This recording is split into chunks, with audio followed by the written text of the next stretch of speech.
Welcome to the playground of potential. My name is Matthew Salzman, and this is my playground. I'm out here social distancing the best way I know possible, alone in nature. Oh. Trying to breathe away the anxiety. It seems to be suffocating so many at this time.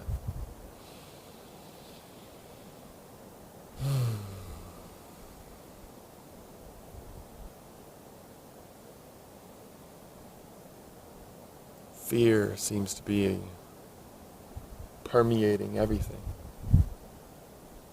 It's wherever you look, except out here.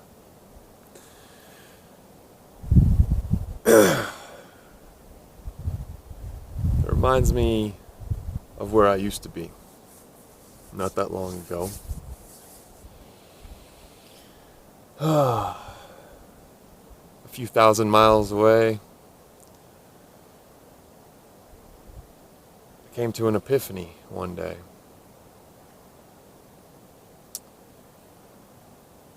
I was riding my bike, searching my thoughts, and a parable came into my head that I had recently heard. I think Terence McKenna say in some talk of his, in his Terence McKenna way. It was about two fish that were swimming downstream, and they're just enjoying themselves, and they come across an older fish, and the older fish asks them, "How's the water today?"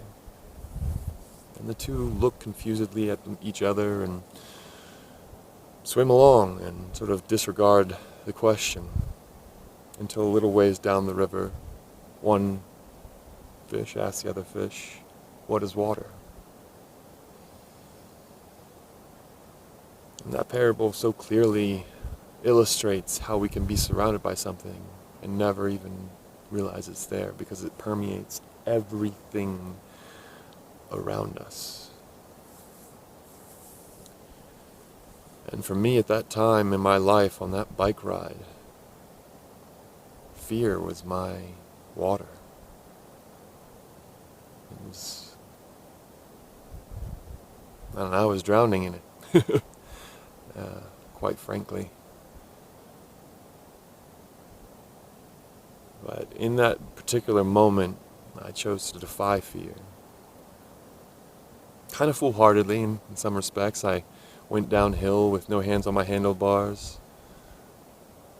Made it a good ways until I had to take a right turn and my pedal hit the ground. And it sent me over the handlebars, and I took a tumble. And I got scraped up, for sure. But I told myself from that point forward that I would not give in to fear.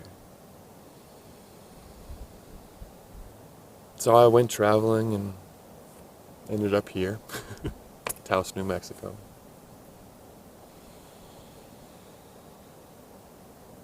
The place I now call home. And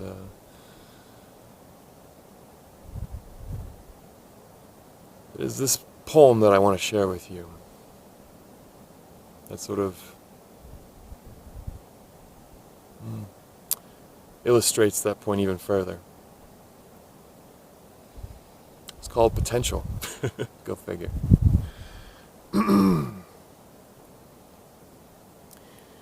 It's time to write again. Brush away the dust or scrape off the rust if it's been a spell. 'Cause it's time to tell your story. The one that starts with the plan and how it failed and how that ship has sailed and how you've given up more times than you can count. When in fact you never really tried. No. Your dreams died before you ever dared to do. And without do, there is no you. There is a placeholder taking up a seat on the ride. So you turn your head to the side and let the lance glance rather than dance with the chance of failure, guaranteeing the outcome.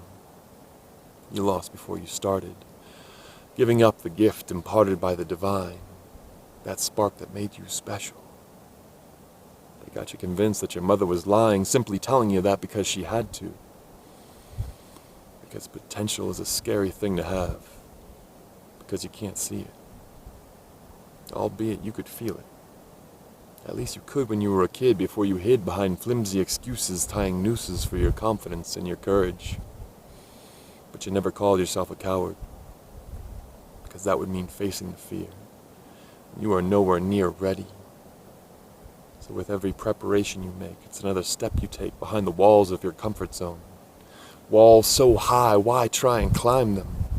You'll just fail again. Giving up is your only option. Unless adoption of ambition finds its way back into your mission, you quit wishing you had what you wanted. And you lay to bed those tired excuses and wish them sweet dreams. Because you still have a few of your own. And if the past has shown you anything, it's that you can't win if you don't try. And you'd rather die than spend another day not living.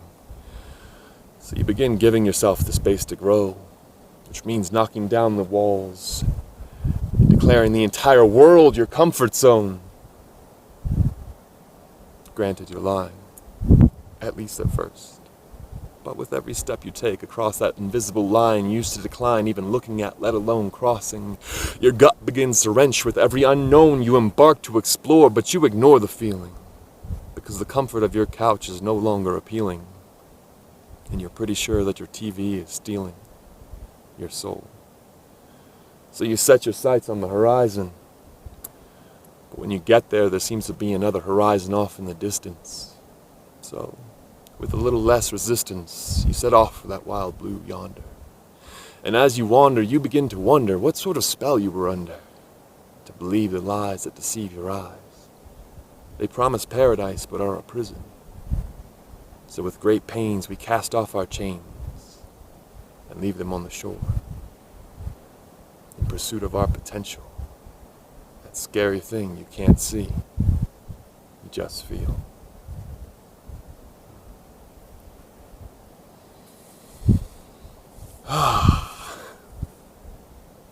If those words happen to resonate or speak to you deeply, please share them with others. There'll be many more to come. Thank you.